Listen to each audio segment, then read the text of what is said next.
ये मत बोलना कि एलियन ने बनाई है कॉफी। एलियन ने बनाई, किस कहा, क्या ओरिजिन है इसका? Modi ji.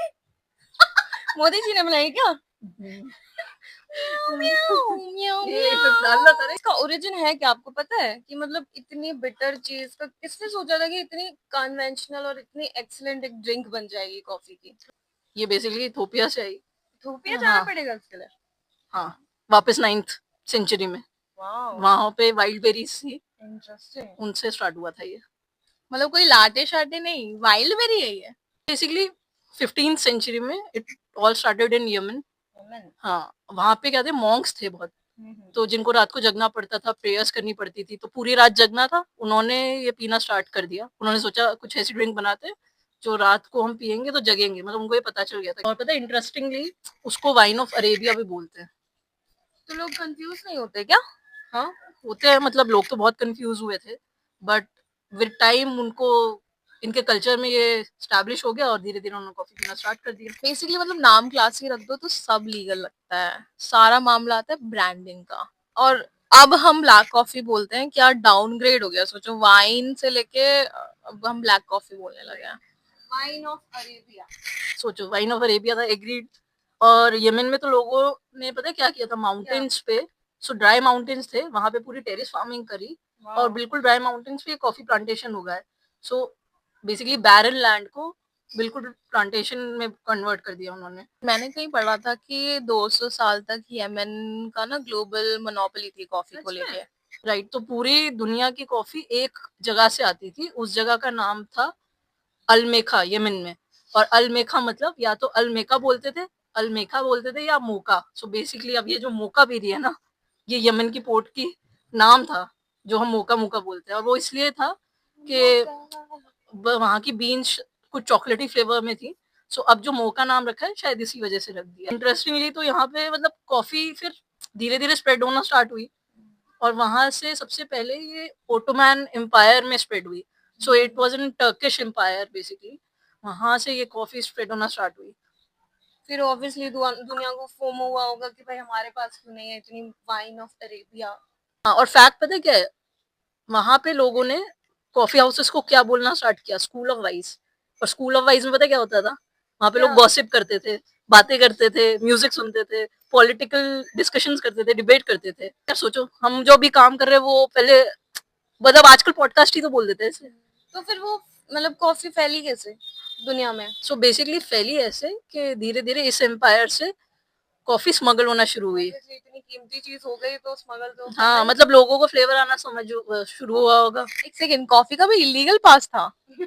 Yes yes, smuggle हुई, डच लेके गए उसे जावा, इंडोनेशिया में, वहां उगाई। हाँ, और फ्रेंच लेके गए उसे करेबियन आइलैंड में, और ब्राजील ने भी स्मगल की।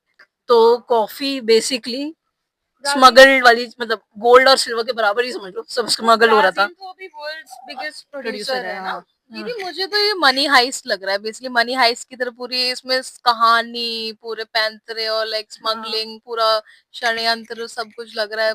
एक हाइस्ट मूवी लग रही है, इतना थ्रिल लग रहा है इस कहानी में। और थ्रिल तो और है आगे इसमें, पता है क्या हुआ? सो बेसिकली जब यूरोपियन एम्पायर में फैलना शुरू हुई, सो यूरोप में जब ये फैलना शुरू हुई, तो वहां पे पोप को इसे अप्रूवल देना पड़ा। वहां स्टोरी क्या थी कि बेसिकली यूरोप के जो कैथलिक लीडर्स थे, उन्होंने बोला कि ये सेटन की ड्रिंक है। So they called it Satan's और डेविल्स ड्रिंक। हाँ, because it was black bitter. So उनको लगा कि ये मुस्लिम पीते हैं, एंड मुस्लिम वाली ड्रिंक हमें नहीं पीनी चाहिए, बिकॉज ये टर्किश एम्पायर से आई थी। सो उन लोगों ने ये सोचा कि इसको ना पोप के पास लेके जाते हैं और कहते हैं बैन कर दो। सो एक थे पोप के एलिमेंट 8, द 8 बोलते हैं आई थिंक। सो वो उन्होंने उनके पास लोग लेके गए कि प्लीज इसको बैन करो, इट्स अ डेविल्स ड्रिंक। और वहां से एम्पायर, मुस्लिम एम्पायर से काइंड ऑफ आई है, ऐसा कुछ उन्होंने बोला। पोप ने कहा ठीक है, बैन करने से पहले आई विल ट्राई टू, हाँ, ड्रिंक इट फर्स्ट, कि क्या है ये, क्या चीज है। उन्होंने पहली सिप ली, and he basically baptised it. और उन लोगों ने ये बोला कि नहीं, मतलब पोप ने ये बोला कि नहीं, हम इसको बैन नहीं कर रहे, we are keeping it, it's a very excellent drink. वाह, तो बेसिकली मतलब अगर हमें अपनी कभी कॉफी ब्रांड खोलते हैं तो हम उस पे ऐसे रिव्यू डाल देंगे कि टेस्टेड बाय पोप। हाँ, डिवाइन जोमेटो रिव्यूज डाल देंगे, बैप्टाइज बाय पोप, या फिर ऐसा कुछ डाल सकते हैं कि रेटेड बाय पोप। एक सेकेंड, पर मुझे ये समझ नहीं आया कि ऑन द फर्स्ट प्लेस पता कैसे चला कि ये वाइल्ड बेरीज से नींद उड़ती है, या फिर एक नींद के लिए इसे यूज करा जा तो सकता है? बेसिकली पहला मैंने इंसान कौन था, वो क्या कहानी थी? हाँ, तो मैंने थोड़ा शॉर्टकट में बताया। सो एक्चुअली तो ये इथोपिया में जो मैंने बोला स्टार्ट हुई थी, वहां पे एक गोट हर्डर था, उसका नाम था काल्दी।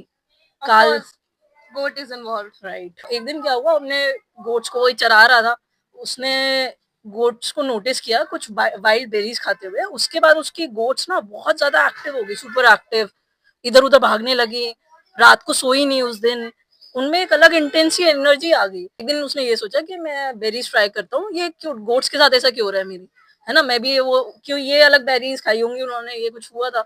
तो उसने सोचा नेक्स्ट दिन उसने भी जाके वो बेरीज खाई और उसको भी सेम फीलिंग आई, बहुत अजीब सी। उसको लगा मेरे में एक अलग सी एनर्जी आ गई है, मतलब तब के टाइम का red bull kind of thing, but red bull से तो बहुत बेटर थी। तो ऐसा कुछ हुआ था। फिर उसने क्या किया कि उसने सोचा अब ये इतनी इंटरेस्टिंग चीज है, मैं मॉन्क्स के पास लेके जाता हूँ, वाइस तो वही था उस टाइम। तो वो यमन में इसको मॉन्क्स के पास लेके गया। उसने कहा कि आप ये ट्राई करो, और मॉन्क्स ने क्या किया, लेकिन मॉन्क्स ने कहा कि मतलब उन्होंने ट्राई करी, उनको भी वही चीज फील हुई कि अजीब सी एनर्जी, और पर उन्हें लगा ये कुछ गलत चीज है। तो उन्होंने उससे बोला डेविल्स वर्क, कि ये कुछ शैतान की चीज है। उन्होंने आग में फेंक दिया बेरीज को। पर जैसे ही आग में फेंका, वो रोस्ट होना शुरू हुआ, उसका एक अरोमा क्रिएट हुआ। भाई वो अपने आप को रेजिस्ट ही नहीं कर पाए, उन्होंने कहा निकालो इसे। उन्होंने उसे ग्राउंड किया पूरा, मतलब पीसा वीसा और पानी में डाल के पिया, और वो थी फर्स्ट ब्रूड कॉफी। मतलब दीदी, बेसिकली यहाँ पे गोट इन्वॉल्व है, हर्डर्स इन्वॉल्व है, मॉन्क इन्वॉल्व है, स्मगलिंग इन्वॉल्व है, पोप इन्वॉल्व है, पूरा लाइक एक ड्रामा फिल्म है यहाँ। मतलब इसकी हिस्ट्री बहुत इंटरेस्टिंग है बेसिकली। हम तो बस कॉफी पी रहे थे, यहाँ पूरी हिस्ट्री पता चल गई। अब ये कॉफी कुछ ज्यादा ही स्पेशल लग रही है। हाँ यार, मतलब ऐसे लग रहा है कि क्या गजब की चीज, कितनी स्पेशल चीज पी रही हूँ। मतलब मेरे पास लग्जरी है कॉफी पीने की आज। हाँ यार, बड़ी मेहनत से निकल के आई है ना कितने लोगों की। और अब तो like brewing is the easiest method. सोचो उस टाइम पे कैसे लोगों ने बनाई होगी और कॉफी। तुम्हें पता है एस्प्रेसो के कब आई? ब्रूइंग तो फर्स्ट मेथड था, तो बेसिकली जो कोल्ड ब्रू या क्लासिक जो मैं पी रही हूँ, तो ये one of the oldest thing है। वन ऑफ द के यही ओल्डेस्ट है। एस्प्रेसो तो बहुत बाद में आया, it came in 1906। World Milan fair में पहली एस्प्रेसो मशीन लाई गई थी। तो मतलब इसकी हिस्ट्री कभी बाद में डिस्कस कर लेंगे। अभी तो मैंने ये नहीं बताया इंडिया में कैसे कॉफी आई आई थी, वो भी स्मगलिंग से थी, बट कौन लाया।